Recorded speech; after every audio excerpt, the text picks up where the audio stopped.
A small-town diner server, training to be an EMT, jumps into a deadly riptide and brings a little girl back to life.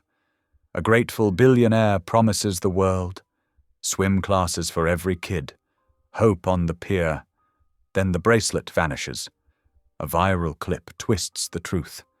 Hero or hustler? Her future is frozen. His security team smells scandal. And the ocean she fears? It isn't done.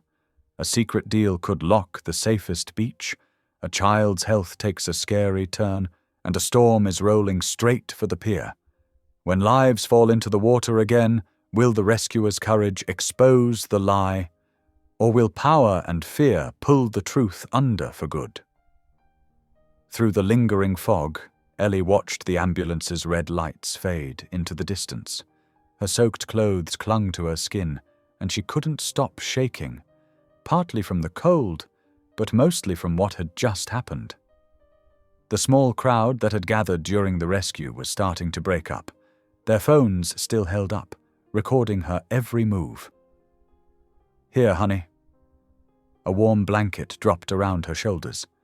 Ellie turned to find May standing beside her, concern etched on her familiar face. "I saw you run past the diner like your feet were on fire. Then Bobby came in yelling about someone in the water."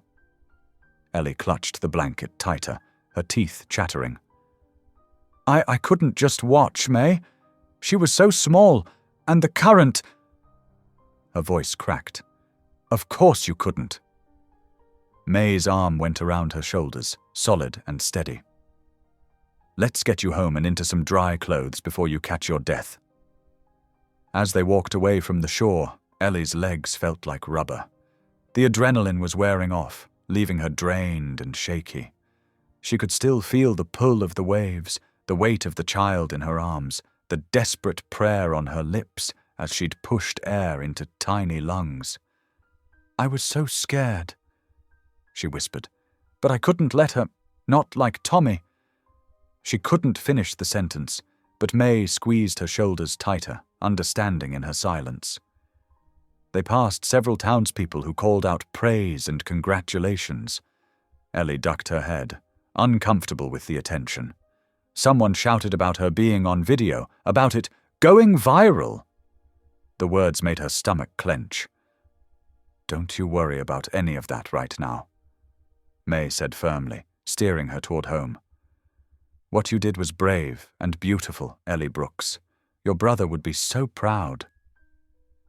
Tears sprang to Ellie's eyes at the mention of Tommy.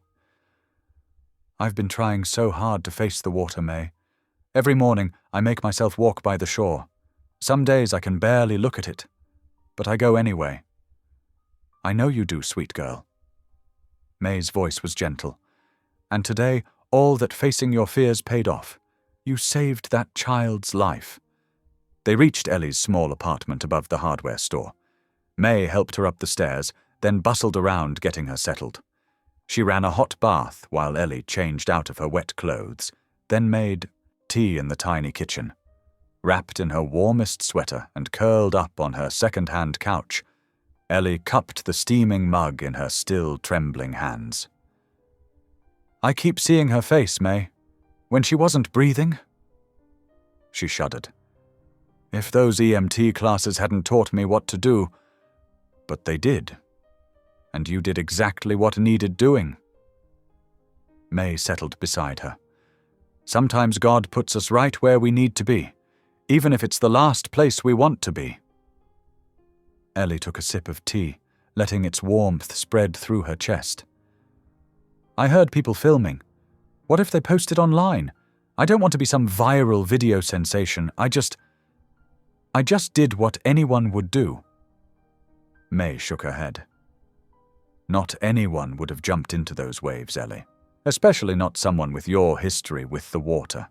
You faced down your biggest fear to help a stranger. That's something special." "I didn't think about being afraid until after," Ellie admitted. "I just saw her struggling and moved, like my body knew what to do before my brain could talk me out of it." "That's because you've got a helper's heart, always have." May patted her knee. Your grandmother used to say the same thing about your daddy, acting before thinking when someone needed help. The mention of her grandmother brought a sad smile to Ellie's face. I miss her, May. She'd know exactly what to say right now. She'd tell you to hold your head high and not worry about what anyone else thinks, May said firmly. And she'd be right. A knock at the door made them both jump. May got up to answer it, and Ellie heard murmured voices in the hallway. When May returned, she was holding a small bouquet of slightly wilted flowers. From Mrs. Chen at the flower shop, May explained, setting them on the coffee table. Says she saw what happened and wanted to thank you properly. Ellie touched one of the soft petals. That's really sweet of her. And it's just the beginning, I expect. May said, This town takes care of its heroes. I'm not a hero, Ellie protested. I was just being yourself, May finished for her, which is exactly what a real hero is. She stood up. Now, you're taking the rest of the day off from the diner. No arguments. Get some rest, and we'll talk tomorrow. Before leaving, May turned back with a knowing look. And, Ellie, don't you dare feel guilty about missing your EMT class today. Something tells me you've already proved you can handle an emergency just fine. After May left, Ellie sat in the quiet of her apartment, listening to the distant sound of waves through her open window. For the first time since Tommy's accident, the sound didn't fill her with dread. Instead, she felt something new stirring in her chest, something that felt a lot like purpose. The fluorescent lights of Seabridge General Hospital buzzed overhead as Ellie sat in a hard plastic chair, her still damp clothes making her shiver.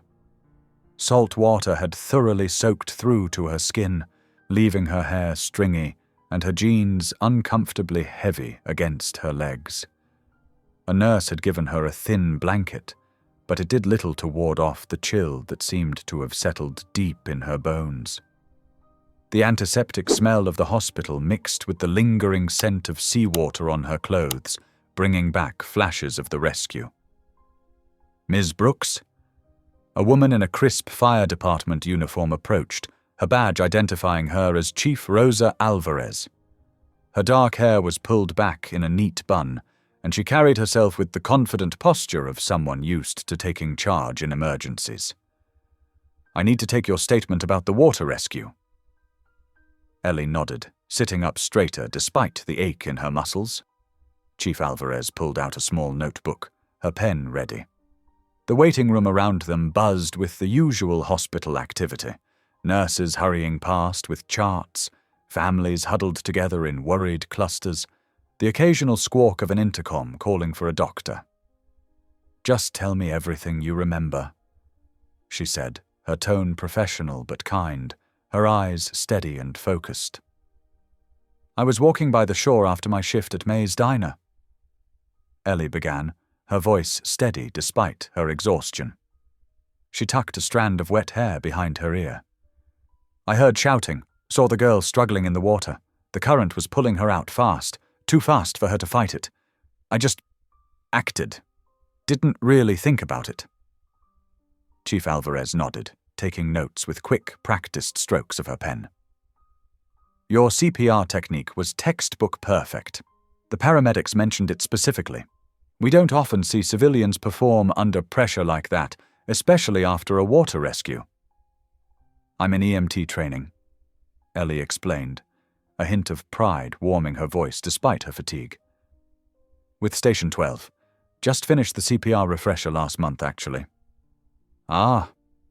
Rosa's eyes lit with recognition, the professional mask softening slightly. You're in Martinez's class. He speaks highly of you. Says you've got the steadiest hands he's seen in a trainee. Before Ellie could respond, commotion erupted in the hallway. A man in an expensive charcoal suit burst through the emergency room doors, his face tight with worry. His polished appearance contrasted sharply with his frantic movements as he looked around the waiting area. His tie was loosened, and his normally perfect hair slightly disheveled, as if he'd been running his fingers through it. "Where's my daughter?" he demanded, his voice carrying across the room.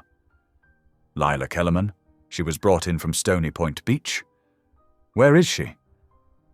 Nurses at the reception desk quickly pointed him towards the pediatric wing, and he rushed past, barely noticing Ellie sitting there in her soaked clothes. Camera flashes followed him as reporters tried to squeeze through the doors, their voices overlapping as they shouted questions. "That's Thad Kellerman," Chief Alvarez explained quietly, watching the commotion with a slight frown. "Tech, billionaire. Moved here last year to build some fancy resort on the north side of the bay. Bought up half the waterfront properties." She tapped her pen against her notepad. "His security team keeps us busy with false alarms at the construction site." 15 minutes later, as Ellie was finishing her statement, describing how she'd monitored the girl's breathing until the ambulance arrived, a nurse in blue scrubs approached. Her badge read Pediatric Unit, and she offered Ellie a kind smile. "The Kellermans would like to see you," she said, "if you're feeling up to it. The little girl's been asking about the lady who pulled her out." Ellie followed her through a maze of corridors to a private room where a small girl lay in bed, dark hair fanned across the pillow like a halo. Her skin was pale, but her color was good, and she was awake, clutching a stuffed dolphin tightly to her chest. Machines beeped softly beside her, monitoring her vital signs. Thad Kellerman stood when Ellie entered, his tall frame unfolding from the chair beside the bed. "Ms. Brooks," he said, voice thick with emotion, extending his hand. His grip was firm, but his hand trembled slightly. "I can't begin to thank you enough. If you hadn't been there—" His voice caught, and he glanced at his daughter, clearly unable to finish the thought. "How are you feeling?" Ellie asked Lila directly, moving past Thad to the bedside. She kept her voice gentle but matter-of-fact, the way she always spoke to children. The girl managed a small smile, her dark eyes studying Ellie carefully. "Okay. My throat hurts a little. Daddy says you pulled me out of the water when I couldn't swim back." "I did. You were very brave." Ellie noticed a charm bracelet on Lila's wrist, silver and delicate against her small arm. A tiny lighthouse charm caught the light. "That's pretty." "It was my mum's," Lila whispered, fingering the lighthouse charm. "She's in heaven now. Daddy says it'll keep me safe." Ellie's heart squeezed at the simple statement. Before she could respond, more camera flashes lit up the room, making her blink. Reporters had somehow followed them in, crowding the doorway and shoving microphones forward aggressively. Nurses tried to hold them back, but Thad Kellerman raised a hand, seemingly used to the media attention. "Mr. Kellerman, is it true you're offering a reward?" called out a woman in a red blazer, her cameraman jostling for position. Thad straightened his tie, his public persona sliding smoothly into place. "Yes. In recognition of Ms. Brooks' heroic actions today, I'm establishing a $100,000 trust in her name, a small token of our family's gratitude." The reporters surged forward, questions overlapping in an overwhelming wave. "Ms. Brooks, how does it feel to be a hero? What made you risk your life for a stranger's child? Will you quit your waitressing job now that you've got a small fortune?" Ellie felt her chest tighten as the microphones pushed closer to her face. But she forced herself to stay calm, drawing a deep breath the way May had taught her. She glanced at Lila, who looked suddenly small and frightened by the commotion. When there was finally a break in the questions, she spoke quietly but firmly. "If you really want to thank me, teach every kid in this town how to swim, every single one. That would mean more than any money." The room fell silent for a moment, before erupting in fresh questions and camera flashes. Ellie used the chaos to slip toward the door, her head down, but not before catching Lila's eye one last time. The girl gave her a small wave from her hospital bed, her other hand still clutching the stuffed dolphin. Chief Alvarez followed her out into the hallway, away from the clamor. "That was well said, Brooks. Too many kids around here never learn water safety. The public beaches don't even have lifeguards most days." "My brother didn't," Ellie said softly, the words escaping before she could stop them. "That's why I—" She shook her head, suddenly exhausted. "I should get home. May will be worried. Get some rest." Rosa called after her as Ellie headed down the corridor. "And Brooks, stop by the station sometime. We could use more people with your instincts."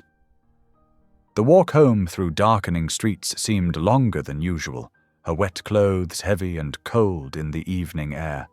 Each step felt like an effort as the adrenaline finally wore off completely. Lights glowed in windows as families gathered for dinner, unaware of how quickly life could change with one wave, one current. When she finally climbed the stairs to her apartment, May was waiting at the door with a pot of homemade chicken soup and fresh blankets piled high in her arms. "Into dry clothes first," May ordered, her nurse's training evident as she shepherded Ellie toward the bedroom. "Then food. You need to warm up from the inside out." Once Ellie was changed and wrapped in blankets on the couch, May handed her a steaming bowl. The rich scent of herbs and chicken broth filled the small living room. "The whole town's talking about what you did. Margie at the pharmacy called me. So did Pastor Jim and half the church ladies. I wish they wouldn't." Ellie took a spoonful of soup, letting it warm her from the inside. The familiar taste was comforting, bringing back memories of every time May had nursed her through colds, disappointments, and heartbreaks. "I just did what anyone would do." May sat beside her, eyes glistening with unshed tears. "Not just anyone, Ellie. You." She reached out to tuck a strand of hair behind Ellie's ear, the same gesture she'd been making since Ellie was 10. "You know, maybe this is the sea's way of making things right. After taking Tommy, maybe it gave you a chance to save someone else's child." Ellie felt tears well up, the emotions she'd been holding back finally breaking through. "I was so scared, May. Not during— I didn't have time to be scared then. But after, when I realized what I'd done—" Her voice cracked. "When I saw how small she was in the water. That's what makes it brave, sweet girl." May wrapped an arm around her shoulders, pulling her close. "Doing the right thing even when it terrifies you. That's what courage really is." She pressed a kiss to Ellie's temple. "Tommy would be so proud of his big sister today." Sunlight filtered through Ellie's bedroom window, warming her face. She blinked awake, feeling oddly stiff. The events of yesterday crashed back. The rescue, the hospital, all of it. Her phone buzzed insistently on the nightstand, notifications piling up. "Oh no," she muttered, seeing her name trending on local news sites. Someone had captured the whole rescue on their phone, and now the footage was everywhere. The shaky video showed her running across the beach, diving in and fighting the current to reach Lila. Comments poured in calling her the diner hero. May knocked on her door. "Ellie, Chief Alvarez is here to see you." Ellie quickly pulled on jeans and a sweater, running fingers through her tangled hair. In the living room, Rosa Alvarez sat with a coffee mug, still in uniform. "Morning, Brooks," she said. "How are you feeling?" "A bit overwhelmed," Ellie admitted, accepting the coffee May pressed into her hands. "Is everything okay with Lila?" "She's doing well. Actually, that's partly why I'm here. The Kellermans are organizing a ceremony at the pier next week. They want to announce the new swim program. Your suggestion really struck a chord." Ellie's stomach tightened. "A ceremony?" "Just a small gathering," Rosa assured her. "But they'd like you there. The whole town's excited about this program, Ellie. It could really make a difference." Ellie thought of Tommy, of all the kids who grew up here without learning water safety. "Okay," she said quietly. "I'll come." After Rosa left, Ellie checked her phone again. Among the messages was one from the hospital. Lila was asking for her. She changed into fresh clothes and headed over. The pediatric wing was busy with morning rounds, but Lila's room was easy to spot. Flowers and balloons crowded every surface, stuffed animals lined the windowsill, and get-well cards covered the walls. Lila sat propped up in bed, listlessly picking at her breakfast. When she saw Ellie, her whole face brightened. "You came back," she exclaimed. "Of course I did." Ellie pulled up a chair. "How are you feeling today?" "Better. The doctor says I can go home tomorrow." Lila pushed her breakfast tray away. "Everyone keeps bringing me stuff, but what? I don't really want things. I just keep thinking about the water." Her small fingers found the charm bracelet on her wrist. "I was so scared." "Being scared is normal," Ellie said gently. "Can I see your bracelet?" Lila held out her wrist. A delicate silver chain held several charms, but the lighthouse caught the light. "Mom got it when we visited Maine," she explained. "She loved lighthouses, said they help. Lost people find their way home." "That's beautiful," Ellie said softly. "Your mum sounds very wise." She was. Lila's voice wavered. "She got sick last year. Daddy tries really hard, but sometimes he looks sad when he looks at me. I think it's because I look like her." Ellie's heart ached. "You know what? I bet seeing you reminds him of all the good things about your mom, too, like how brave you are." "I wasn't brave yesterday. I got too close to the water." Being brave doesn't mean never being scared or never making mistakes. It means facing those fears and learning from them. Ellie smiled. "Want to know a secret? I'm scared of deep water too." Lila's eyes widened. "But you jumped in to save me." "Because some things are more important than being scared." In the doorway, unnoticed by either of them, Thad Kellerman stood watching. He'd arrived with another armload of gifts, but stopped short at the sound of his daughter's laugh, a sound he hadn't heard in months. Lila was showing Ellie each charm on her bracelet, explaining their meanings. The lighthouse for Maine, a shell from Florida, a tiny silver heart her mother had added last Christmas. Her voice was animated, hands moving expressively as she talked. Thad watched the scene with growing curiosity. This waitress, this stranger who'd risked her life for his daughter, somehow knew exactly what Lila needed. No grand gestures or expensive gifts, just quiet presence and understanding. "Daddy." Lila finally noticed him. "Ellie was telling me about being brave." He stepped into the room, setting down the bags he carried. "Was she? I'd say she's quite an expert on that subject." Ellie stood, suddenly self-conscious. "I should go. Let you two have family time." "No, please," Thad said quickly. "Stay. I'd actually like to talk about next week's ceremony, if you have a moment." But before they could continue, Lila reached for Ellie's hand. "Will you come back tomorrow, before I go home?" "If it's okay with your dad." Ellie glanced at Thad. He nodded, struck by the hope in his daughter's eyes. "Of course it's okay. More than okay." "Then I'll be here," Ellie promised. She squeezed Lila's hand before heading to the door, leaving father and daughter to their visit.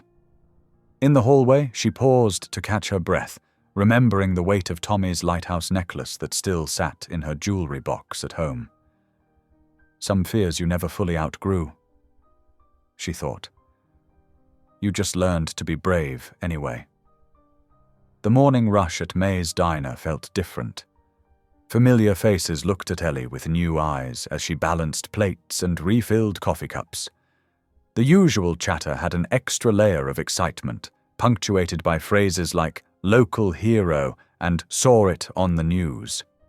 The air hummed with a newfound energy, like the entire diner had been plugged into some invisible power source. Regulars who normally kept to themselves were leaning across booths to share their thoughts on that rescue and our Ellie. "Here comes our brave girl," old Mr. Jenkins called out as Ellie approached his regular booth, his weathered hand waving her over eagerly. "My granddaughter can't stop talking about you. She's put your picture from the newspaper right up on her wall. Says she wants to be just like you when she grows up." Ellie's cheeks warmed as she poured his coffee, the steam rising between them like a fragile barrier she wished could hide her embarrassment. "Just doing what needed doing, Mr. Jenkins. Nothing special about it." She tucked a strand of hair behind her ear. "How about some blueberry pancakes today? May made them extra fluffy this morning." "You're too modest, honey." Mrs. Peterson chimed in from the next table, her reading glasses perched on the end of her nose as she folded her newspaper to the front page, where Ellie's rescue was still featured. "We saw the video. That current was terrible. John and I were saying just last night, most folks would have frozen up seeing a child in danger like that." "Speaking of pancakes," Ellie deflected, grateful for years of practice at redirecting conversations. She gestured towards the kitchen with her coffee pot. "May's special recipe is getting cold while we chat." But every table seemed to have a comment or question, and she found herself smiling and nodding more than usual, her practiced responses becoming a rhythm as familiar as pouring coffee. "Thank you. Just glad she's okay." No, really, anyone would have done the same. The bell above the door chimed with a bright, clear note, and her chief Rosa Alvarez walked in, her fire rescue uniform crisp despite the humid morning that had most people's clothes sticking to their skin by 9 a.m. She chose a quiet corner booth by the window, her observant eyes scanning the room briefly before settling on the laminated menu. Ellie headed over with fresh coffee, the familiar weight of the pot steadying her hands. "Chief Alvarez, good morning." Ellie tilted the pot over the waiting mug, the dark liquid streaming out in a perfect pour. "Please, it's Rosa when I'm off duty."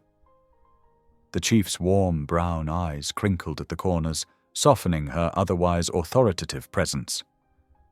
"How are you holding up with all the attention? The whole town's talking about you." Ellie glanced around at the still buzzing diner, noticing how a few heads were still turned her way, conversations dropping to whispers as people watched her interaction with the fire chief. "Honestly, it's a bit overwhelming. I keep telling people it's not that big a deal. I just happened to be there when Lila needed help." "But it is, Ellie." Rosa stirred cream into her coffee, the spoon making tiny clinks against the ceramic. "What you did took more than just courage. Your instincts were spot on, your technique was solid. You assessed the situation, made a plan, and executed it perfectly." She paused, looking Ellie directly in the eyes. "Have you given any more thought to pursuing emergency medicine full-time? You've got a natural talent for it." "I'm still working on my EMT certification," Ellie said, adjusting her apron and shifting her weight from one foot to the other. "Between classes and work here, the schedule's pretty tight. May's been great about letting me switch shifts for study time, though." "I'd like to mentor you," Rosa interrupted, her tone gentle but determined. "Informally, of course, but I see real potential. The way you handled that crisis, stayed calm under pressure. We need people like you on our team, people who act when others freeze up." Ellie blinked, surprised by the unexpected offer. The weight of it settled on her shoulders. Not heavy, but substantial, like a well-made coat. Thank you. That means a lot, especially coming from you." "Think about it," Rosa said, reaching for her menu. "No pressure, but don't sell yourself short either. Not everyone can do what you did out there." The morning continued its busy pace, a blur of orders and friendly faces. Ellie moved through it all with practiced ease, though each mention of the rescue sent a small tremor through her hands. By early afternoon, The lunch crowd had thinned to a comfortable hum when the diner's door chimed again, with a musical note that somehow seemed more commanding than usual. This time, Thad Kellerman entered, his tailored suit a stark contrast to the casual beach town attire around him. He was followed by a sharp-dressed woman tapping on a tablet, her polished appearance matching his own. The lunch crowd's chatter dimmed noticeably, forks pausing midway to mouths as curious eyes tracked the unlikely visitors. Ellie approached their table, pen poised over her order pad, her professional smile firmly in place. "Welcome to Maze. What can I get you today?" "Actually," Thad said, his voice carrying that particular confidence of someone used to being heard, "we came to see you. This is Sandra, my assistant. We'd like to discuss the press event next week." His eyes were warmer than Ellie remembered from their hospital encounter, less guarded. Sandra looked up from her tablet, her fingers hovering over the screen. "We're planning a significant announcement about the new community swim program. Mr. Kellerman would like you to attend as our guest of honor. We've already arranged for local media coverage, and there's interest from the regional networks as well." Ellie shifted uncomfortably, feeling the weight of nearby customers' attention pressing in. "I appreciate the invitation, but I think the focus should be on water safety, not on me. That's what matters, making sure every kid in town has access to swim lessons." She twisted her pen between her fingers. "The program itself is the story worth telling." Thad studied her for a moment, then smiled, the expression softening the business-like planes of his face. "That's exactly why we need you there. This isn't about creating headlines, it's about creating change." His voice lowered slightly. "Lila keeps asking when she'll see you again, by the way. She's been drawing pictures of lighthouses and making friendship bracelets all week." "How is she?" Ellie asked, her professional demeanor slipping as genuine concern took its place. "Better. Home now, but still processing everything." He paused, a shadow of vulnerability crossing his features. "She has nightmares sometimes. The doctors say that's normal after what she went through." He straightened slightly in his chair. "Your presence would mean a lot to her. And to me." Ellie thought of Lila's bright smile, her lighthouse charm clutched in her small hand like a talisman. The memory of those tiny fingers wrapped around her own made the decision for her. "Okay," she agreed. "But please, keep the attention on the program itself. These kids need more than just a few news stories. They need real, lasting support." "Understood." Thad's expression was thoughtful, almost respectful. "Sandra will send you the details. And Ellie, thank you, not just for this, but for everything." After her shift ended, Ellie found herself walking towards the beach again, drawn to the shoreline as if by some invisible thread. The setting sun painted the water in shades of gold and pink, beautiful and terrible all at once. The sand shifted beneath her feet, still warm from the day's heat. She sat down, hugging her knees to her chest, letting the familiar weight of grief and memory settle around her like an old, worn blanket. 10 years ago, this same ocean had taken Tommy. She could still see him waving from the water, his smile bright, no fear in his eyes even as the current pulled him farther out. Now it had nearly taken Lila too. But something was different this time. She had fought back. She had won. The realization sat like a warm stone in her chest, both comforting and heavy. The waves lapped at the shore, steady and eternal in their rhythm.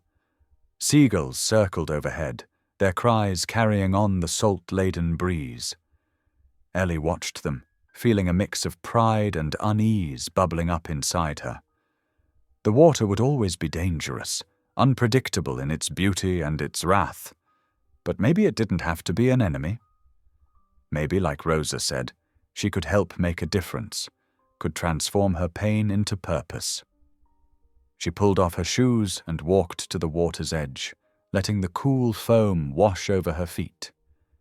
Each wave that touched her skin sent a small shiver up her spine, but she didn't step back.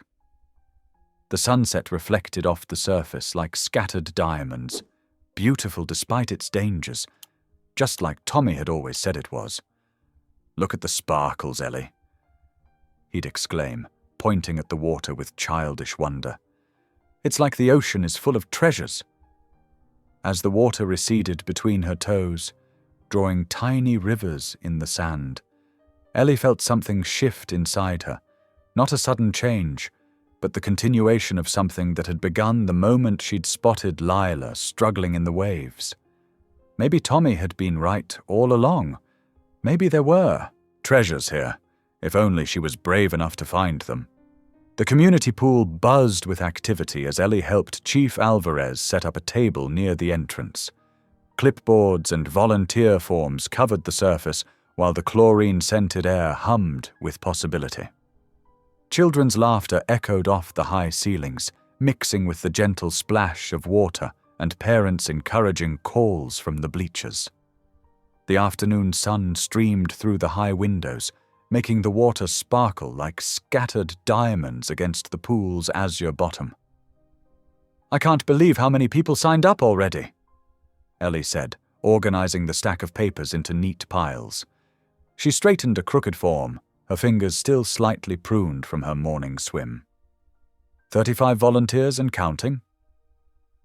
Rosa smiled, adjusting her department polo shirt that bore the town's fire and rescue emblem. "Word spreads fast in a small town, especially when there's a local hero involved." Her eyes crinkled at the corners with genuine warmth. "Please don't." Ellie's cheeks flushed pink as she busied herself with the clipboards. I know. Rosa held up her hands, silver watch glinting under the fluorescent lights. "No hero talk, but you did inspire people, Ellie. Sometimes that's all it takes to get things moving. One person showing what's possible." She tapped a finger on the growing list of names. "This is proof." The glass door swung open with a squeak, and Lila burst in wearing a bright purple swimsuit with rainbow frills at the waist, her damp hair pulled back in a messy ponytail. Her father followed more slowly, pushing the heavy door with one hand while balancing a small gym bag in the other. Thad had traded his usual tailored suit for casual clothes, khaki shorts and a navy polo, though he still managed to look perfectly put together, as if stepping out of a catalogue rather than a changing room. "Ellie!" Lila ran over, her pink sandals slapping against the wet tiles, leaving tiny footprints behind her. "Are you going to teach me today? I've been practicing holding my breath in the bathtub all week." "If that's okay with your dad," Ellie said, glancing at Thad with a questioning smile. She noticed the dark circles under his eyes, barely concealed behind his composed expression. He nodded, setting down the gym bag. "Of course, that's why we're here early, before the crowd arrives." His voice carried a hint of tension, despite the casual words. From the corner of her eye, Ellie noticed a tall man in a dark polo watching them intently from near the vending machines. His stance was rigid, almost military, and his eyes never seemed to blink as they tracked every movement. He wore an earpiece and had the look of someone cataloguing potential threats, his jaw tight even as he sipped from a water bottle. "That's just Bo," Thad explained, following her gaze with a small sigh. "Head of security. Don't mind him. He goes everywhere we do these days." The words were casual, but his tone suggested mild exasperation. Ellie led Lila to the shallow end, while Thad took a seat in the bleachers, pulling out his phone but keeping his eyes mostly on his daughter.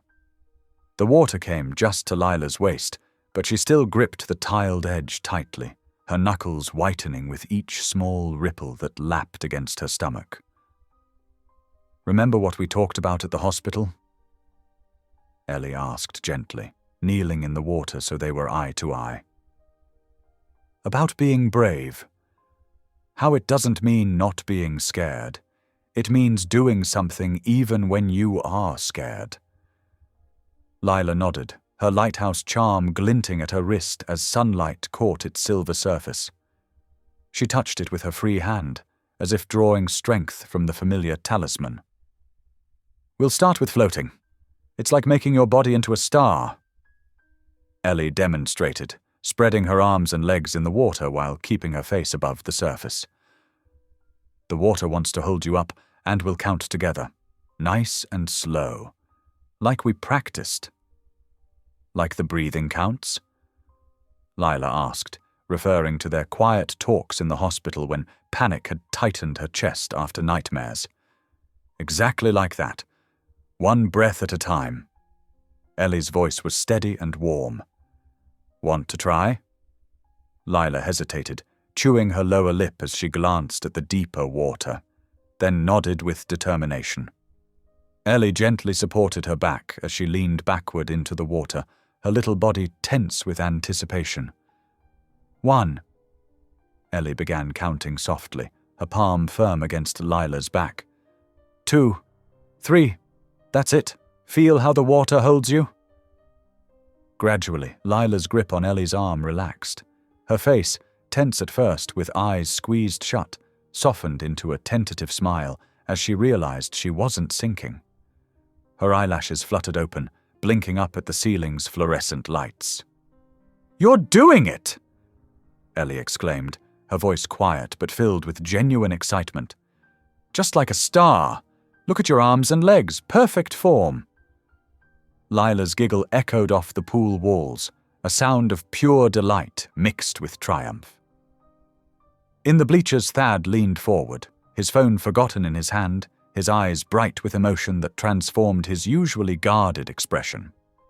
For a moment, the businessman veneer fell away, revealing just a father watching his daughter conquer a fear.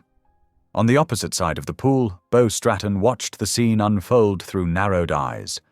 He muttered something to the younger man beside him, who had appeared silently at his side, who nodded and made notes on his phone, his fingers moving rapidly across the screen. "Sir." The pool's head lifeguard approached Beau, clipboard in hand and whistle dangling around her neck.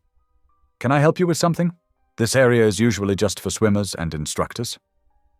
Beau's smile didn't reach his eyes as he pulled out a business card.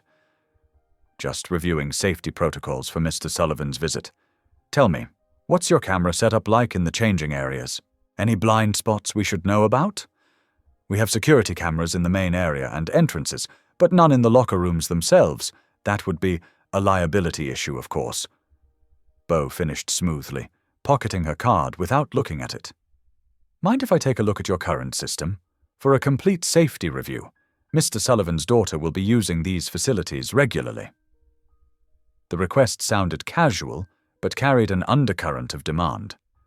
Back in the pool, Lila had progressed to floating on her own, her tiny body spread like a starfish as she counted out loud, while Ellie stood nearby, hands hovering just beneath the surface, ready to catch her if needed. "Daddy, look!" she called out, voice wobbling with the effort of keeping her head above water. "I'm not scared." "Well, maybe just a little bit, but that's okay." Thad's face softened in a way that transformed his whole appearance, the serious lines around his mouth relaxing into genuine joy. "I see you, sweetheart. You're amazing, absolutely incredible." The pride in his voice carried across the water. After the lesson, Lila wrapped herself in a towel decorated with colorful seahorses, her teeth chattering slightly despite the pool's warmth. "Can we come back tomorrow? I want to try kicking next time. Ellie says that's how you move in the water without standing up." "The big community event is tomorrow," Ellie reminded her, gently squeezing water from the girl's dark hair. "But we'll definitely have more lessons after that, I promise." As they gathered their things, Beau appeared at Thad's shoulder, speaking in low tones with a hand partially covering his mouth. His gaze kept drifting to Ellie, sharp and assessing, like a chess player evaluating an opponent's unexpected move. "People like that always want something," he murmured to his aide when Thad stepped away to help Lila with her sandal strap. Small-town waitress suddenly in the spotlight with access to your daughter? We need to be careful. Run a complete background check. Family history, financial status, the works." His voice was barely audible over the pool's ambient noise. Later that evening, Ellie sat with May in their small living room, the worn floral sofa comfortable beneath them, as they shared a bowl of buttery popcorn while the local news played quietly on their outdated television. Outside, crickets chirped in the gathering dusk, a gentle chorus accompanying the familiar news anchor's voice. "Look at all those volunteer forms," May said, nodding at the stack on the coffee table next to Ellie's half-finished mug of chamomile tea. "This town's really coming together. Haven't seen folks rally like this since that big snowstorm 3 winters back." "It feels good," Ellie admitted, pulling a quilt over their laps despite the warm evening. "Like maybe something positive can come from all this attention. Something that lasts." She absently twisted a loose thread on the quilt, her grandmother's handiwork from years ago. On screen, footage from the rescue played again. The choppy waves, the distant bobbing of a small head, then Ellie's determined stroke cutting through the water. May squeezed her granddaughter's hand, her skin papery but her grip still strong. "Tommy would be proud of you, honey. So proud. You faced the very thing that took him, and you conquered it for someone else."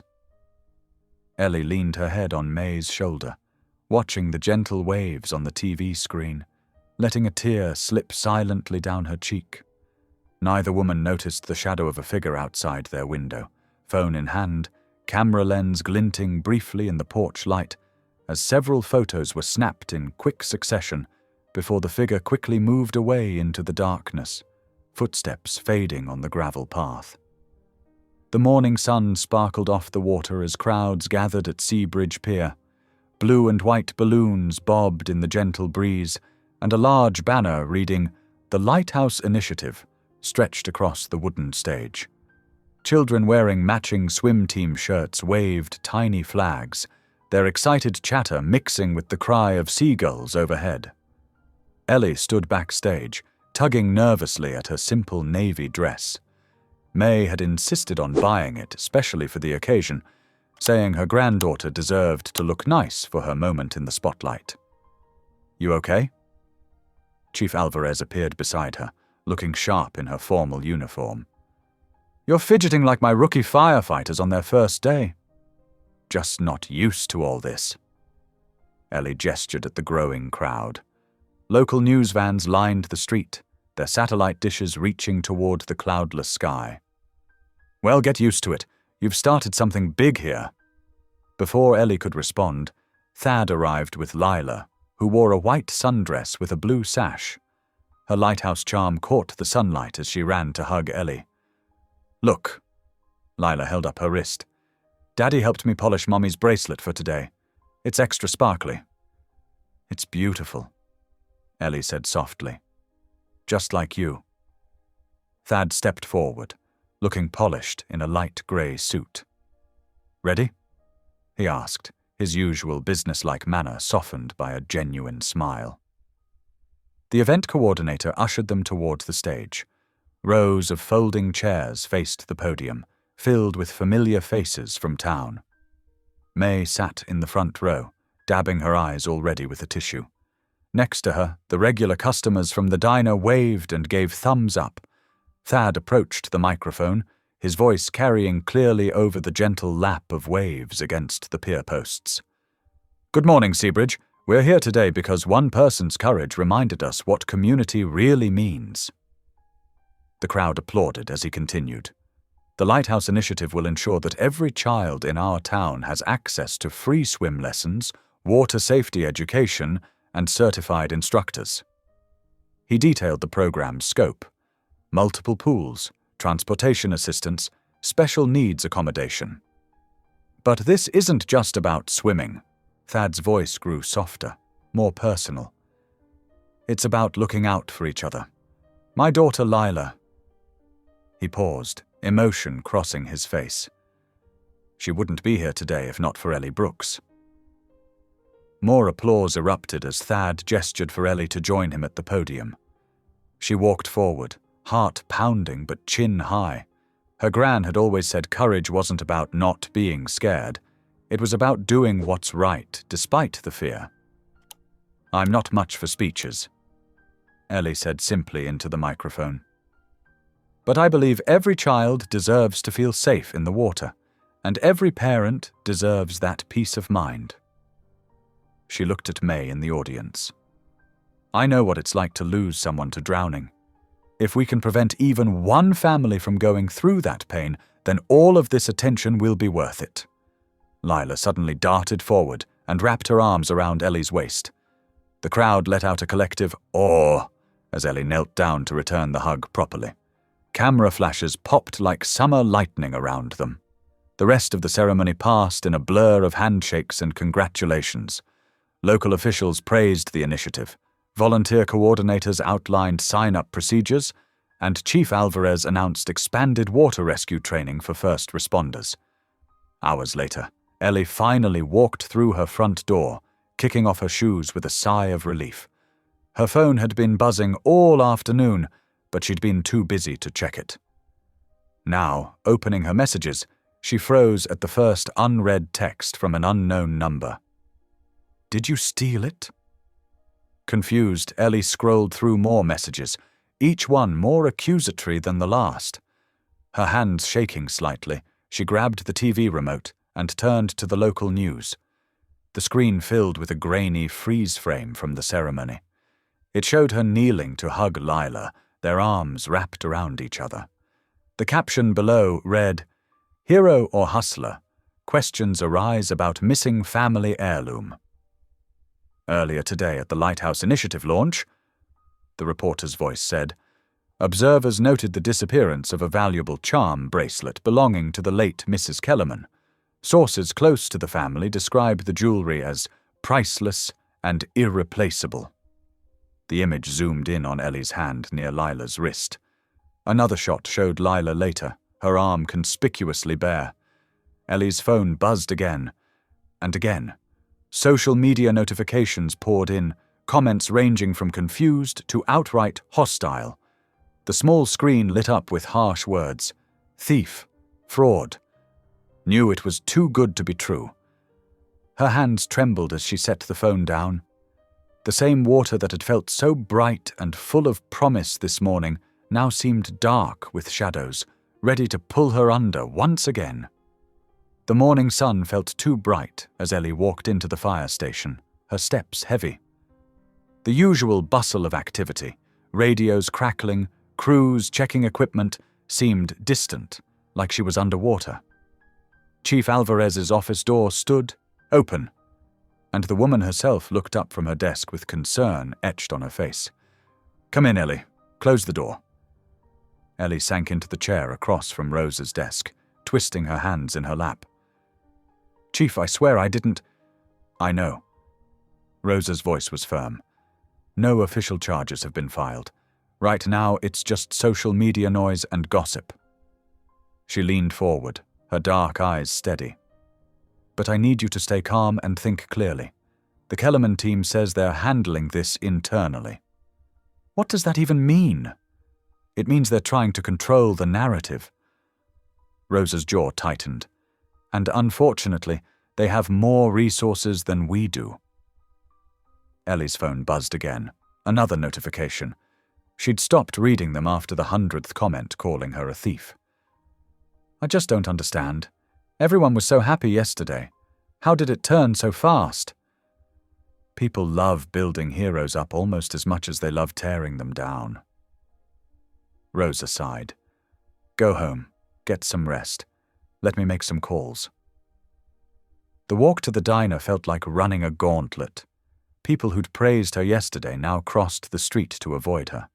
When she pushed open the familiar door, the usual friendly chatter died down to whispers. "Did you hear? But she seemed so nice." Always the quiet ones. May's voice cut through the murmurs like a knife through butter. "Unless you're discussing the special of the day, I suggest you eat your pie and hush." She stood behind the counter, arms crossed, every inch the formidable woman who'd raised Ellie after her parents couldn't cope with her brother's death. A few regulars had the grace to look ashamed. Others just bent their heads over their coffee cups. "Gran," Ellie started, but May shook her head. "Don't you gran me. Go sit down. I'm bringing you breakfast whether you want it or not." Across town, in the carefully manicured grounds of the Kellerman estate, Thad paced his home office. The massive windows overlooked the ocean, but today its beauty was lost on him. Bo stood by the desk, tablet in hand. "Play it again," Thad demanded. The security chief queued up the footage.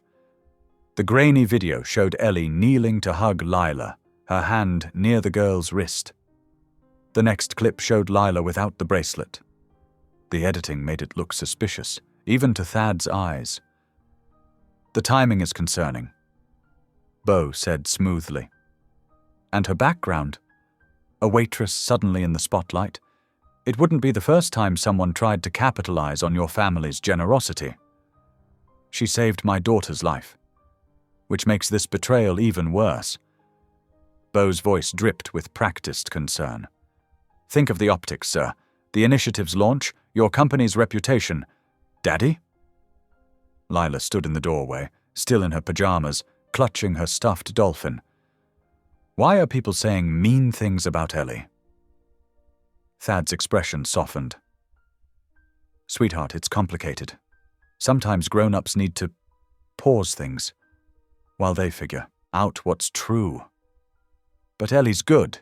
She taught me to float and count my breaths, and we need to pause public involvement with her until things are clearer," Thad said firmly, using his business voice. "It's to protect you, sweetheart." Lila's face crumpled. "But she's my friend." She burst into tears and ran from the room, her sobs echoing down the hallway. Thad moved to follow, but Bo cleared his throat. "Sir, the board is waiting for your statement." Back at May's diner, Ellie's phone chimed with a new email. The subject line made her stomach drop. "EMT training program status update."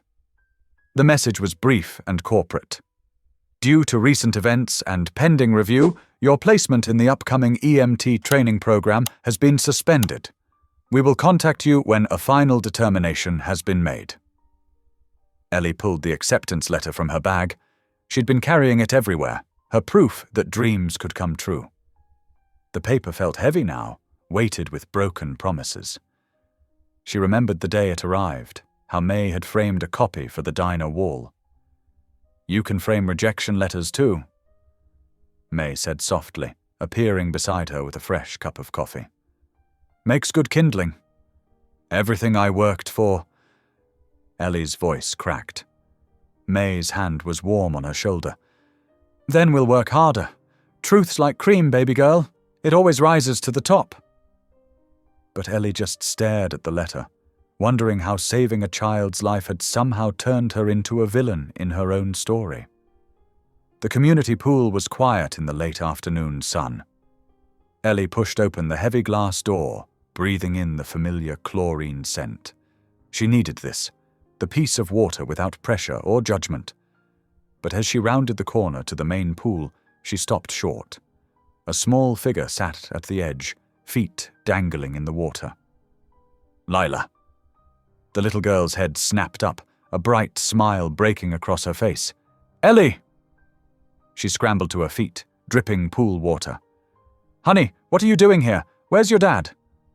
"With Miss Angela, my nanny, but I wanted to see you." Lila dug into her pink backpack and pulled out a slightly crumpled piece of paper.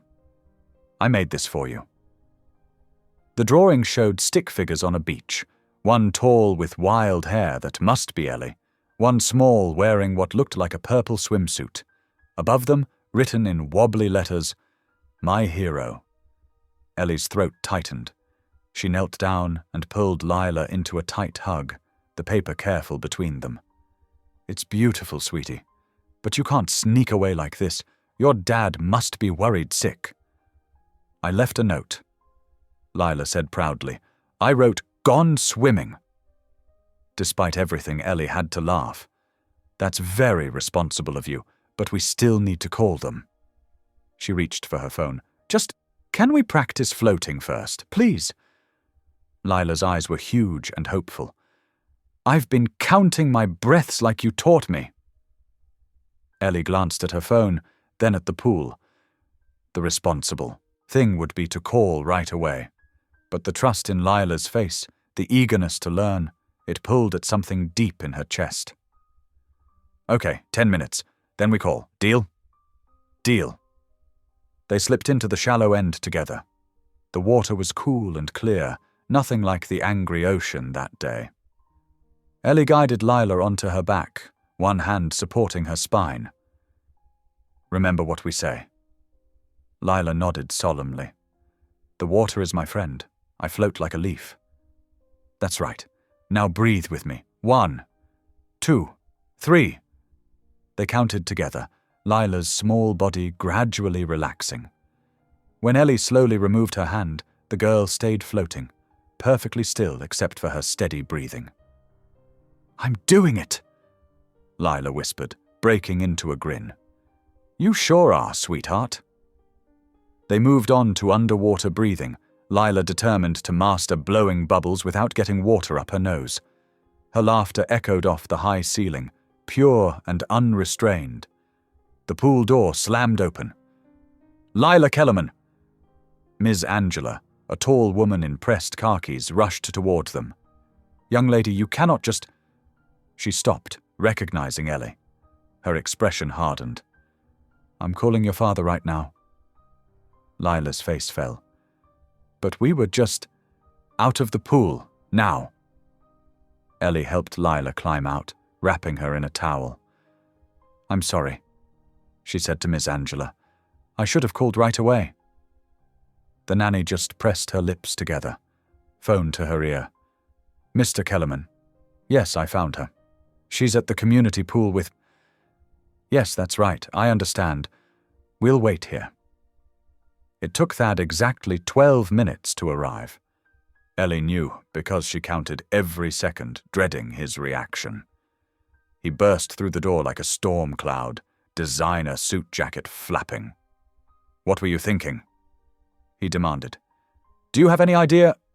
But his voice died as Lila ran to him, still damp and beaming.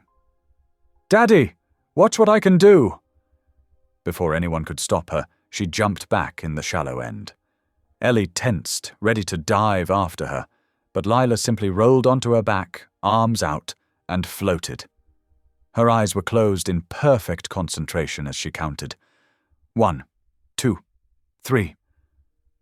The anger drained from Thad's face. He stood frozen, watching his daughter float and breathe, float and breathe. Something shifted in his expression. Recognition, maybe. Or memory. Sarah taught her to swim, he said softly, almost to himself. But after we lost her, Lila wouldn't go near the water. Not until... He looked at Ellie then, really looked at her. Not as a potential threat or PR problem, but as the person who'd given his daughter back this piece of joy. Daddy, come see, Lila called. Ellie taught me to blow bubbles too. Thad stayed silent for a long moment. Finally, he loosened his tie. Show me, sweetheart. That night, in his home office, Thad sat with a glass of untouched scotch. On his desk, security footage played on repeat, not the edited version from the ceremony, but today's pool camera, feed.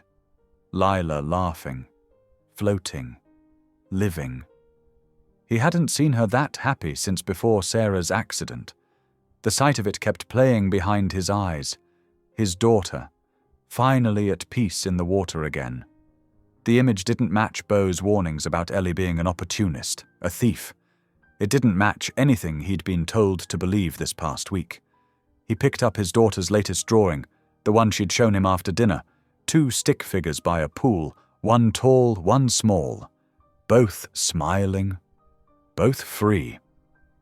The morning sun painted Seabridge's main street in soft, golden light as Ellie wiped down tables at May's diner. Her phone buzzed, An unknown number. She almost let it go to voicemail, but something made her answer. "Miss Brooks, this is Thad Kellerman." Her hand tightened on the cloth. "Yes. I wanted to apologize. My reaction to everything lately has been harsh. Seeing Lila yesterday, it opened my eyes to some things." Ellie leaned against the counter, heart beating fast. "She's a special girl." "Yes, she is." He cleared his throat. "I was wondering if you'd be willing to tour the resort construction site with me this morning. I'd like to show you how we're planning to benefit the community." She glanced at May, who nodded encouragingly. "What time?"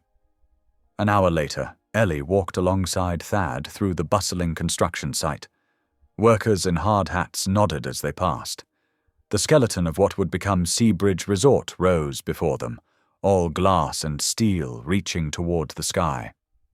"The design incorporates local materials," Thad explained, gesturing to stone facades. "We're creating over 200 jobs." "It's impressive," Ellie admitted. The scale of it was overwhelming. They rounded a corner toward the beach, where new fencing stretched as far as she could see. Bold red letters declared, "Private beach, no public access." Her steps faltered. "What's this about?"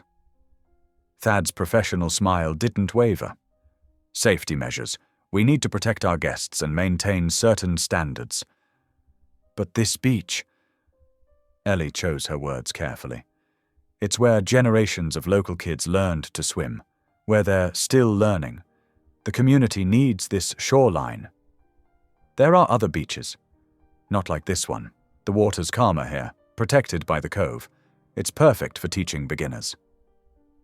She turned to face him. "You saw how important water safety is firsthand." Something flickered in his expression, but he shook his head. "I understand your concern, but this decision is final. The resort's success depends on exclusive amenities." Ellie wanted to argue more, but she could see his walls going up. They finished the tour in strained silence. That afternoon, she stopped by the fire station to drop off some paperwork. Chief Alvarez called her into her office, expression grave. "Glad you're here. There's something you should see." Rosa pulled out a thick document. The resort's environmental impact report. A friend in the planning department flagged some concerning details.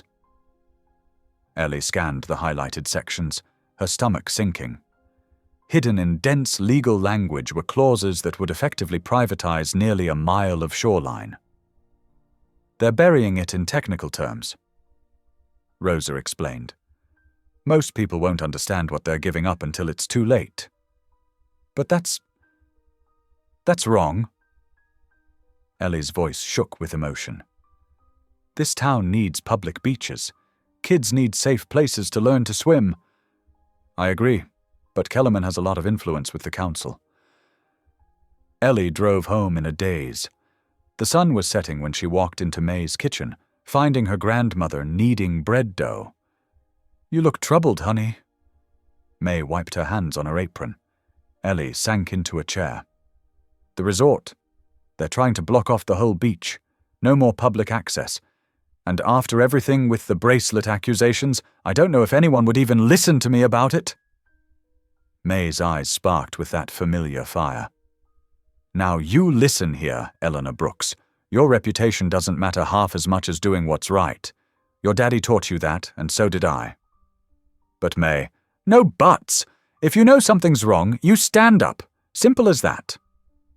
Ellie pulled out her laptop, fingers hovering over the keyboard. May set a cup of tea beside her. "Write from your heart, honey. Tell the truth like you see it." For the next hour, Ellie drafted her letter to the town council. She wrote about children learning to swim in those protected waters, about families who couldn't afford fancy pool memberships, about a community's right to its own shores. When she finished, May read it over her shoulder. "That's my girl," she whispered, squeezing Ellie's shoulders. "That's my brave girl." The community center bustled with quiet activity the next morning. Sunlight streamed through tall windows, making patterns on the blue-tiled pool deck. Ellie watched as Lila adjusted her goggles, determination written across her small face. "Watch this!" Lila called out. She pushed off from the wall, her strokes steady and sure. No panic, no hesitation, just smooth movement through the water. Thad stood beside Ellie, his usual formal posture relaxed. Chief Alvarez leaned against the wall, smiling as she took in the scene. No cameras clicked, no reporters called questions, just the peaceful splash of water and a child's joy. "She's doing wonderfully," Ellie said softly. "Her confidence has grown so much." "Thanks to you." Thad's voice carried genuine warmth. "I haven't seen her this happy in the pool since—" He trailed off, but Ellie understood. Lila finished her lap and popped up, grinning. "Did you see? I didn't even need to stop." "That was amazing, sweetheart," Thad called back. His face lit up with pride. A photographer Thad had hired, just for family memories, he'd explained, captured Lila's triumphant smile. The shots would be private, precious moments preserved without publicity's glare. After swimming, they gathered in the center's small dining room. Sandwiches and fruit were laid out on a table by the window. Lila sat between Ellie and her father, chattering about her swimming progress while she munched on apple slices. When Lila went to get more juice, Ellie found herself studying the water droplets on her glass. The words she'd held back for so long suddenly needed to be spoken. "I had a brother," she said quietly. Thad turned toward her, listening. "His name was Tommy. He was 11 when—" She took a deep breath. "The current was too strong that day. I was supposed to be watching him, but I got distracted. By the time I noticed—" Chief Alvarez reached across the table, squeezing Ellie's hand. The room felt very still. "That's why I was so afraid of the water for years," Ellie continued. "But when I saw Lila out there that day, something just clicked. It was like I could finally do what I couldn't do for Tommy." Her voice wavered. "Like maybe I could make it right, somehow." Thad sat in silence for a long moment, his expression thoughtful. "That's why the swim classes matter so much to you." "Yes." Ellie met his eyes. "Every child who learns to be safe in the water, it matters. It really matters." He nodded slowly, then reached into his jacket pocket and pulled out a folded paper. "I've been thinking about the beach access issue. You were right. The community needs this. I'm announcing a change to the resort plans." He smoothed the paper on the table. It outlined a new proposal. The beach would remain public, with a dedicated area for swim lessons. The resort would fund regular safety classes, available to any child who wanted to learn. "No press releases," he added. "No publicity stunts, just doing what's right." Ellie felt tears prick at her eyes. Chief Alvarez beamed, already making mental notes about scheduling and staffing. Lila returned, crawling into her father's lap.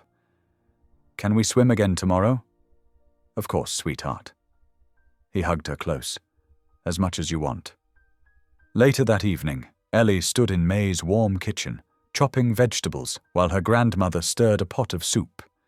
The familiar sense of home wrapped around her like a blanket. "Chief Alvarez called," May said, adding a pinch of herbs to the pot. "Says your EMT placement is being reinstated next week." Ellie's knife paused mid-chop. "Really?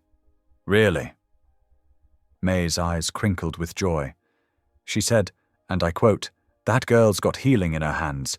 We'd be fools not to have her." The kitchen filled with the sound of their laughter, mixing with the bubbling soup and the gentle ticking of May's old clock. Outside, the evening sky painted itself in soft pinks and purples, while inside, two women smiled and cooked and felt the sweet weight of promises kept and hearts healing. Thunder growled in the distance as Ellie opened her eyes. Through her bedroom window, dark clouds rolled across the sky, bringing with them the smell of rain and salt air.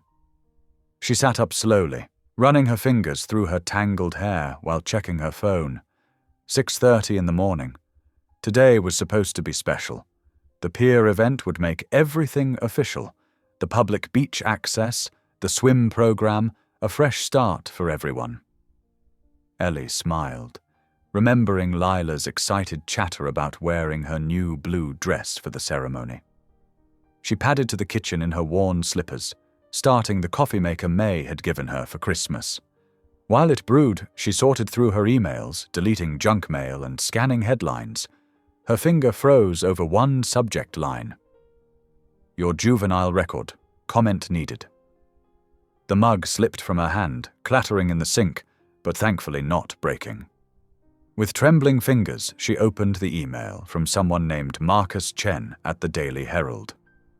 "Ms. Brooks, we're running a story about your past legal troubles, specifically the 2016 shoplifting incident at Walker's Pharmacy.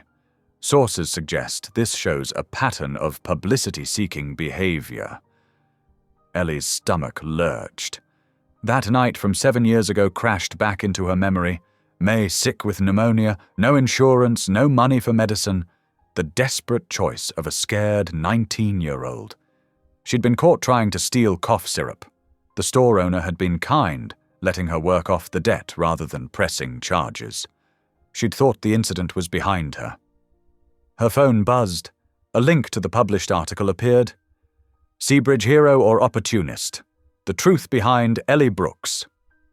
The words blurred as she read. History of deceptive behavior, staged drowning incident, pattern of seeking attention, questions about EMT credentials. "No," she whispered. "No, no, no." The article had already been shared hundreds of times. Comments poured in, some defending her, but others calling her horrible names. Video clips from the rescue were being reposted with skeptical captions. Her phone rang. Chief Alvarez. "Ellie, honey, have you seen it?" Rosa's voice was tight with concern. "Yes." Ellie could barely get the word out. "Listen to me. We're going to fight this. This is a hit piece, plain and simple. Someone's trying to discredit you." Another call beeped through. An unknown number.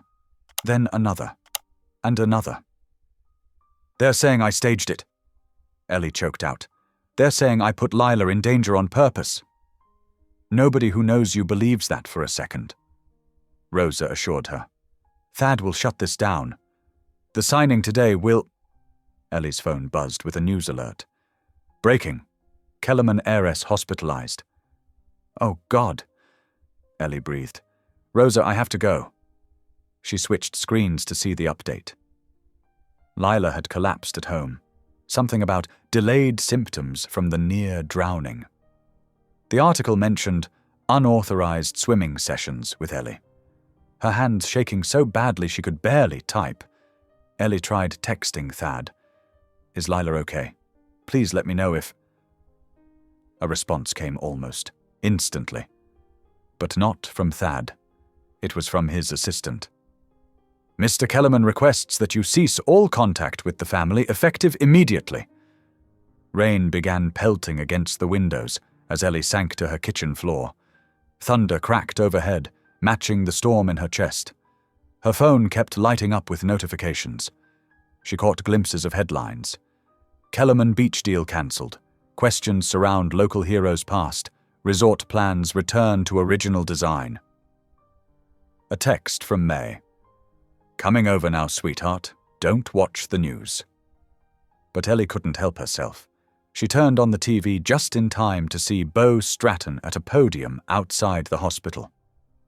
In light of recent developments and concerns for his daughter's health, Mr. Kellerman is indefinitely postponing any changes to the resort development plans.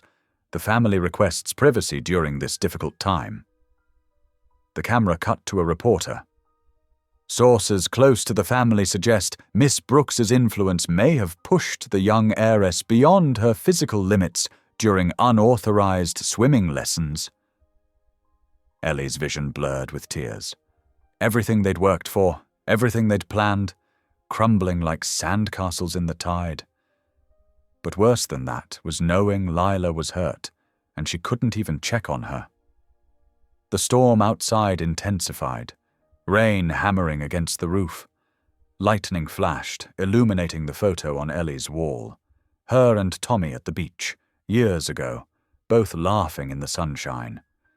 She touched the frame gently, tears rolling down her cheeks. "I'm sorry," she whispered, though she wasn't sure who she was apologizing to, Tommy, Lila, herself, or all of them. A key rattled in the lock, May arriving with her emergency key. Ellie quickly wiped her eyes, but there was no hiding the devastation from her grandmother. May took one look at her granddaughter and opened her arms. Ellie fell into them like she was a little girl again, sobbing as the storm raged outside and her world fell apart inside. "They're twisting everything," she cried into May's shoulder, "making it all look wrong." "Shh," May stroked her hair. "Truth rises like cream, baby girl. Always has, always will." But for now, all Ellie could do was cry as the thunder rolled and the rain fell, washing away the dreams of yesterday. That night, the neon sign of May's diner cast a watery red glow through the rain-streaked windows. Inside, Ellie sat alone in a corner booth, her hands wrapped around a cold cup of coffee. The drumming of rain against the roof filled the empty restaurant. May emerged from the kitchen, carrying a steaming pot of chamomile tea. "This is better for you right now than that cold coffee," she said, switching out Ellie's cup. "Caffeine and worry don't mix well." "I can't stop thinking about Lila," Ellie said, her voice rough from crying. "They won't even tell me if she's okay. That child is stronger than they give her credit for," May replied, sliding into the booth across from her granddaughter. "Just like someone else I know." Thunder cracked outside, making the windows rattle. The storm had been raging for hours, matching Ellie's inner turmoil perfectly. "I keep wondering if I should just disappear for a while. Let it all blow over." Ellie stared into her tea, watching the steam rise. May's weathered hand reached across the table to grasp Ellie's. "Storms pass, baby girl, but only if you stand and face them. Running just means the storm catches you anyway, and then you're alone when it hits." "But May, they're making me sound terrible, like I'm some kind of con artist who put a child in danger." "Then show them who you really are." May's voice was firm but gentle. "The truth doesn't need fancy words or spin doctors. It just needs someone brave enough to speak it." Ellie pulled her counsel letter from her bag, the one detailing her concerns about the beach access and the swimming program's importance. She'd been working on it for days, trying to find the right words. "I'm still going tomorrow," she said, smoothing the wrinkled paper. "Even if they try to stop me. These kids need a safe place to learn to swim." "That's my girl." May smiled. "Your brother would be proud." The mention of Tommy made Ellie's throat tight, but she nodded. The rain seemed to ease slightly, its rhythm becoming less frantic. "I'll make some fresh coffee for the thermoses," May said, standing. "You'll need it for tomorrow." As May headed to the kitchen, Ellie's phone buzzed. Chief Alvarez's name lit up the screen. "Ellie?" Rosa's voice was urgent. "Are you sitting down?" "What's wrong?" Ellie's heart jumped. "Nothing wrong. Something right. The storm exposed an old drain pipe near where you rescued Lila. Public Works was checking for flooding issues and found something inside." Ellie's hand tightened around her phone.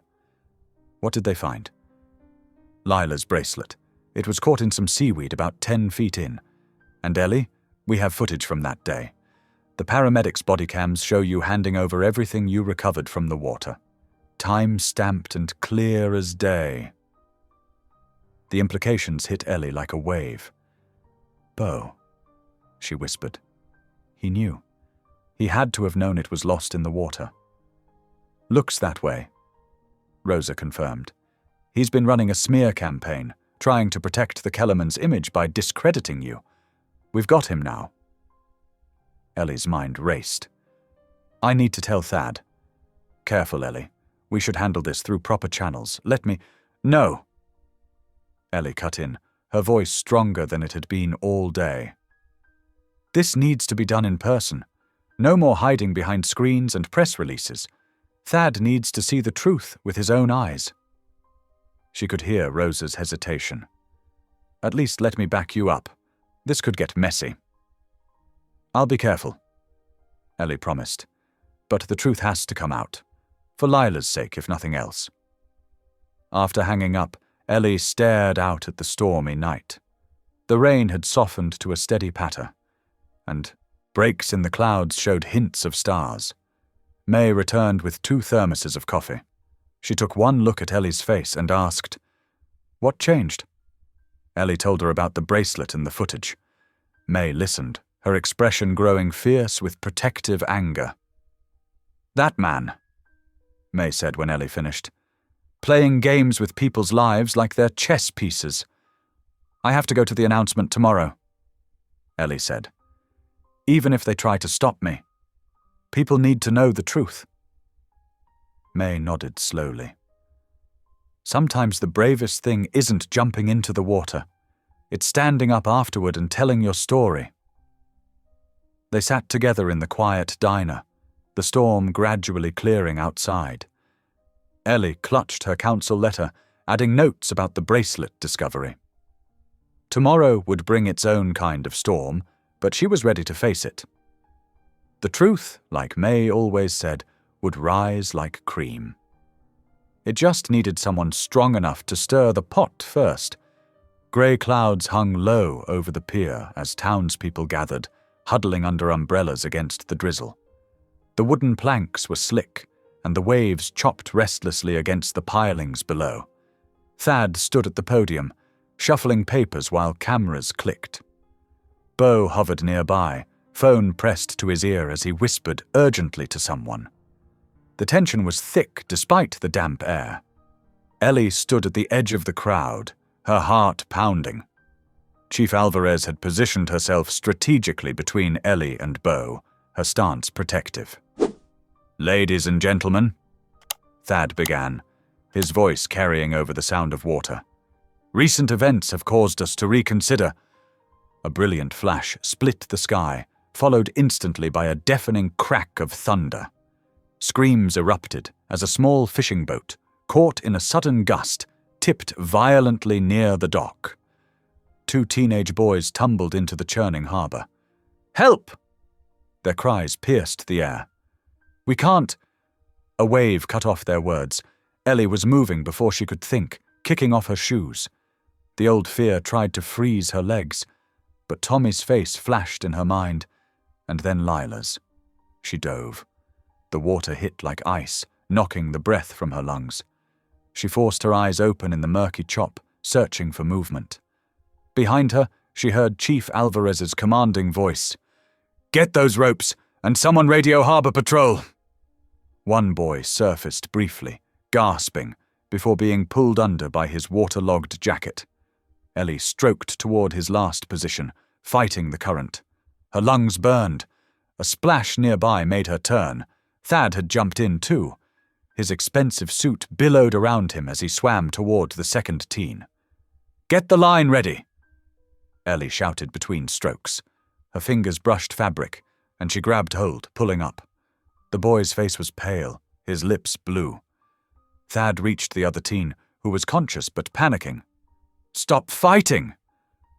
Thad's voice carried over the waves. "I've got you!" "Throw the rescue line," Chief Alvarez called from the pier. Ellie kicked hard, supporting her victim's head above water. "Thad, catch the rope and secure it around him first." Without hesitation, Thad obeyed. The line splashed nearby, and he grabbed it with his free hand, somehow managing to loop it around the struggling teen's chest. "Pull!" he yelled. As the first boy was hauled to safety, Ellie focused on her victim. His pulse was weak, his chest still. The pier seemed miles away. Another rope snaked through the air. Ellie caught it, her arms trembling with cold and effort. "Help me get him up! He needs CPR!" Hands reached down from the pier, lifting the unconscious teen. Ellie scrambled up after him, her clothes weighing her down. She dropped beside him immediately, starting chest compressions. 1, 2, 3, 4. She counted steadily, trying to keep time despite her chattering teeth. "Come on, buddy. Breathe for me." Thad pulled himself up, helping the other teen who was coughing but conscious. The crowd pressed close, phones recording everything. "Give them space," Chief Alvarez ordered, creating a circle around Ellie and the boys. Ellie continued CPR, her arms aching. "Come on," she whispered. "Don't you quit." Suddenly, the boy under her hands convulsed, coughing up water. Ellie turned him onto his side, supporting his head as he gasped and retched. "That's it," she soothed. "You're okay. Just breathe." On the edge of the crowd, Lila stood with Chief Alvarez, clutching her recovered lighthouse charm. "Please, God," she whispered, her small voice carrying in the sudden quiet.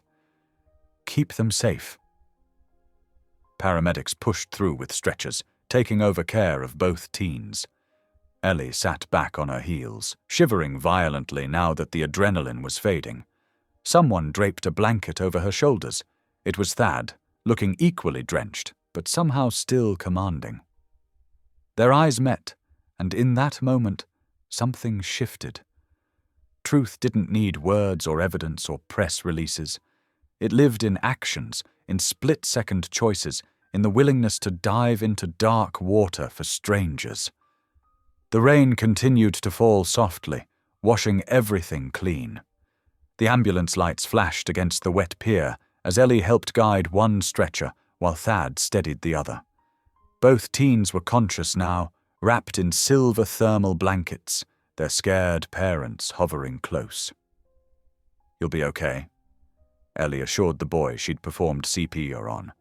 His color was better, but his hands shook as he gripped the stretcher rails. "The doctors will check you out, but you're breathing great now."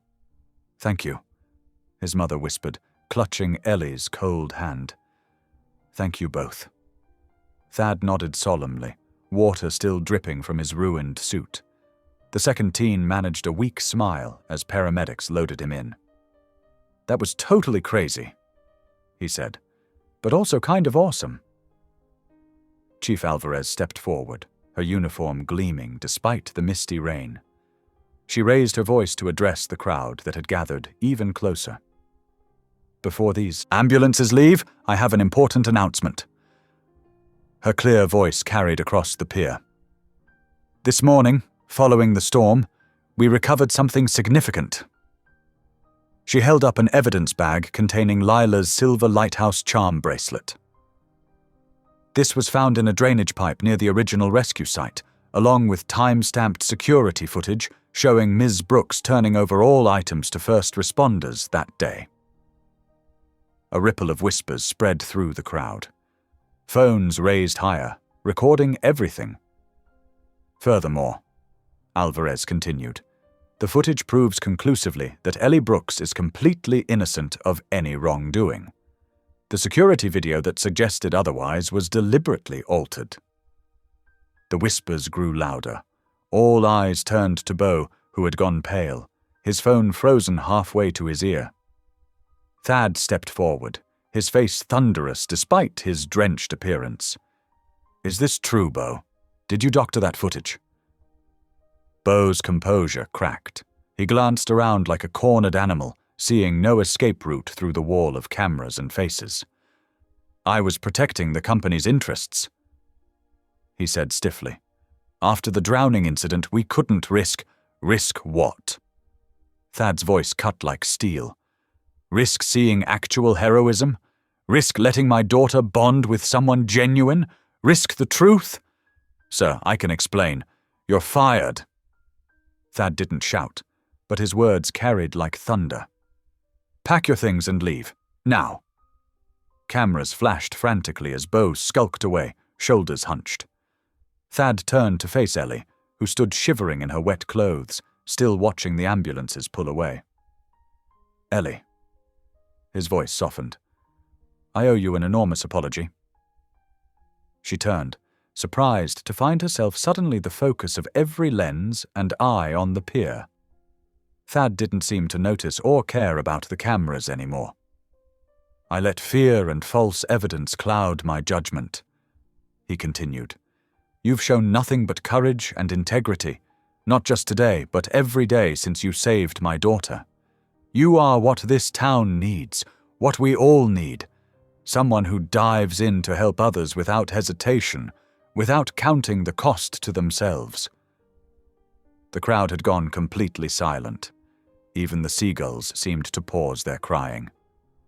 "This woman," Thad raised his voice, addressing everyone now, "is the true face of courage, not just for dramatic rescues, but for getting up every day and facing her fears to make our community safer.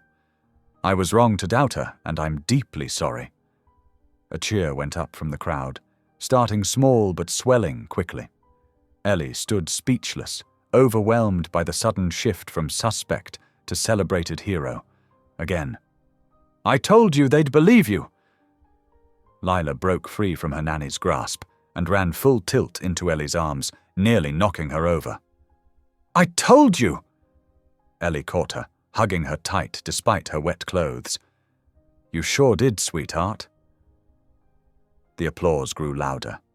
May pushed through the crowd to wrap a warm, dry blanket around Ellie's shoulders, her eyes glistening with pride.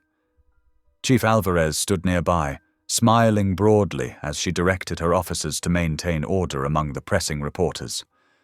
Lila pulled back just enough to fasten her recovered bracelet around Ellie's wrist. "You keep it," she said firmly. "Mama would want you to have it. You're my lighthouse now." Fresh tears spilled down Ellie's cheeks, mingling with the rain and sea spray. Around them, the crowd continued to cheer, cameras flashed, and reporters called questions. But in that moment, all Ellie could focus on was the tiny silver lighthouse catching the light, a symbol of safe harbor after the storm. A gentle breeze carried the scent of salt and new beginnings across Seabridge's shoreline. The morning sun painted everything in warm gold as workers dismantled the last of the construction fencing that had blocked public access to the beach. Ellie watched from the boardwalk, her hands wrapped around a cup of maize coffee, still hardly believing how much had changed in just 7 days. "Quite a sight, isn't it?" Chief Alvarez appeared beside her, uniform crisp as always. "Sometimes the right thing just needs a little push." Ellie nodded, watching as Thad's signature flourished across the final document. The small gathering of town officials broke into applause. Cameras clicked, capturing the moment when the beach officially became everyone's again. Thad stood at the temporary podium, his usual polish softened by genuine emotion. "Today marks more than just the removal of fences," he announced. "It's the beginning of the Lighthouse Project, a comprehensive initiative to ensure that every child in Seabridge has the opportunity to learn water safety, that aspiring first responders can pursue their training, and that we never forget those whose memory lights our way forward." He gestured to the newly unveiled memorial, a beautiful stone lighthouse sculpture with 2 plaques. One bore the name of Sarah Kellerman, Lila's mother. The other honored Tommy Brooks, Ellie's brother. Around the base, waves had been carved with the words, "Guide us home." Lila, standing next to her father, beamed with pride. She wore a new charm bracelet now, this one with 2 lighthouses, one for her mother, one for Tommy. The original bracelet still circled Ellie's wrist, a reminder of trust restored. "Furthermore," Thad continued, "I'm pleased to announce full funding for 10 EMT training scholarships annually, with priority given to local applicants." He smiled directly at Ellie. "Sometimes our greatest heroes are found right here at home." Chief Alvarez squeezed Ellie's shoulder. "Speaking of which," she said quietly, "your suspension is officially lifted. and there's a full-time trainee position with your name on it if you want it." Tears pricked at Ellie's eyes. "Really? You've more than earned it," Rosa said firmly. "Besides, I need someone who's not afraid to jump in when things get rough." Back at the diner, May was practically dancing as she served lunch to the regulars. "My girl's going to be a proper paramedic," she announced to anyone who would listen. When Ellie tried to protest that she was just starting training, May waved her off. "Hush now. Let your old gran have her moment." The afternoon passed in a blur of congratulations and preparation for the evening's celebration. The whole town seemed to pitch in, stringing fairy lights along the pier, setting up tables with potluck dishes, bringing instruments for impromptu music. As twilight settled over the water, the pier glowed like something from a fairy tale. Children ran playing between tables, their laughter mixing with the sound of waves and acoustic guitar. May had outdone herself with pies, and Chief Alvarez brought her famous tamales. Even the weather cooperated, offering a perfect spring evening under the stars. Thad and Lila arrived without fanfare, joining the community gathering as just another family. Lila immediately dragged her father to the dance floor that had been set up near the pier's end, teaching him the moves she'd learned in school. "Your attention, please," Mayor Chen called out, tapping his glass. "We'd like to invite Ellie Brooks to say a few words." Ellie's heart jumped. Public speaking still wasn't her favorite thing, but she made her way to the front, May's encouraging smile giving her strength. "I'm not really one for speeches," she began, her voice growing steadier as she continued. "But I've learned something important these past weeks about second chances. Sometimes they come in ways we don't expect, like having to face our deepest fears to help someone else." She touched the lighthouse charm at her wrist. "I used to think bravery meant not being scared. Now I know it's about moving forward even when you are scared, especially when others need you." "And kindness?" She smiled at Lila. "Kindness is like throwing a stone in the ocean. You might only see the first splash, but those ripples keep going, touching shores you never imagined." Looking out at the gathered faces, May wiping tears with her apron, Chief Alvarez standing proud, Thad holding Lila close, Ellie felt overwhelming gratitude. "Thank you all for believing in me, even when the evidence said not to. Thank you for showing me that one community, working together, can be stronger than any tide. And most of all, thank you for helping me understand that sometimes the best way to honor those we've lost is to keep their light shining for others." The applause was warm and genuine, without any need for cameras or press. As music started playing again, Lila ran up to hug Ellie's waist. "Does this mean you'll keep teaching me to swim?" "You bet it does," Ellie laughed. "Though pretty soon you'll be teaching me." The fairy lights twinkled overhead, reflected in the calm evening water. Couples swayed to the music, children chased each other with sparklers, and neighbors shared food and stories. It was everything a small-town celebration should be, simple, heartfelt, and full of hope. May appeared at Ellie's side with 2 plates of pie. "Tommy would be so proud of you," she whispered, pulling her granddaughter close. "So very proud." Together they watched the sunset paint the sky in shades of pink and gold, as gentle waves lapped at the shore where fences no longer stood. The lighthouse memorial caught the last rays of sun, its shadow stretching out across the water like a guiding beam toward home. The golden evening sun painted long shadows across Seabridge's shoreline. Children's laughter rang out as families waded in the protected swimming area, marked by bright orange and white buoys that bobbed gently in the waves. The new safety measures made the beach feel like a natural swimming pool, with clear zones for different skill levels. 1, 2, 3, breathe. Ellie counted steadily, her hand supporting Lila as the girl practiced treading water.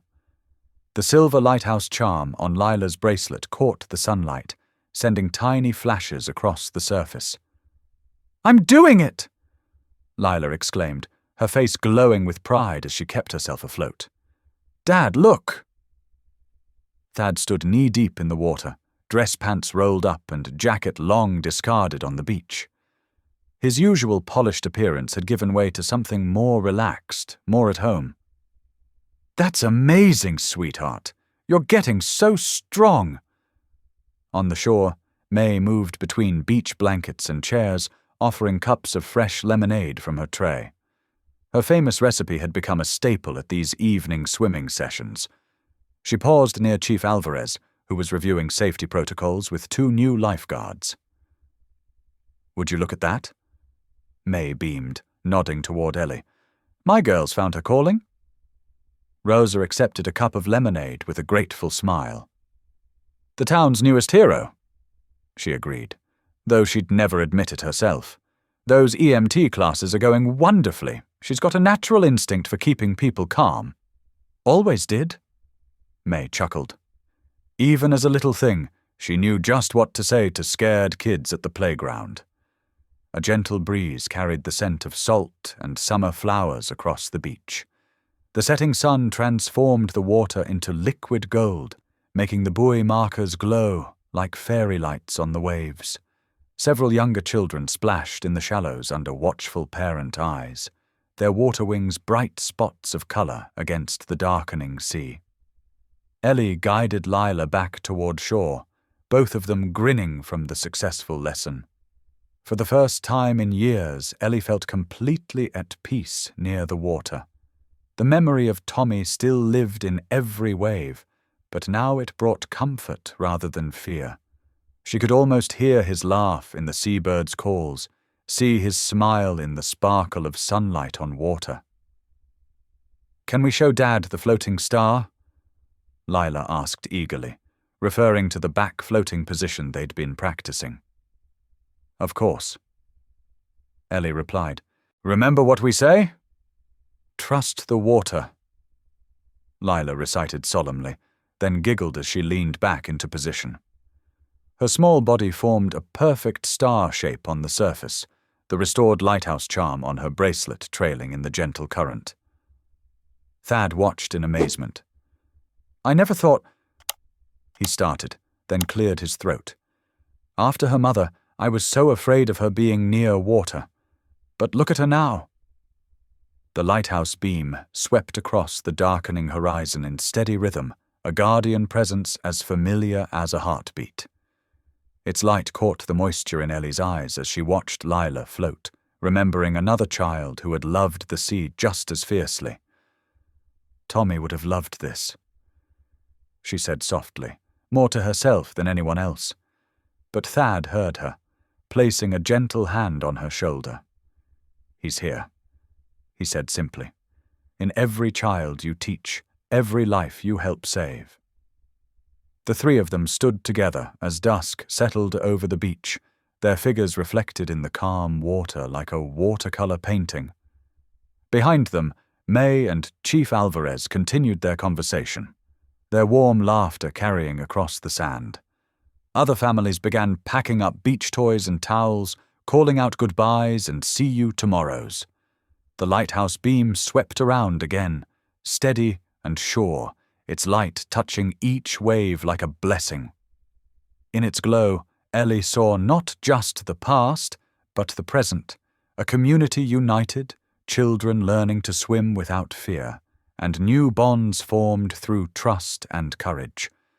Tommy's memory lived on, not as a wound, but as light, guiding others toward safety and hope.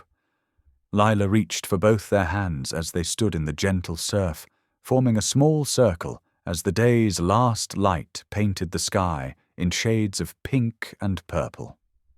The lighthouse continued its faithful vigil, marking the thin line between sea and sky, between what was lost and what was found, between endings and new beginnings.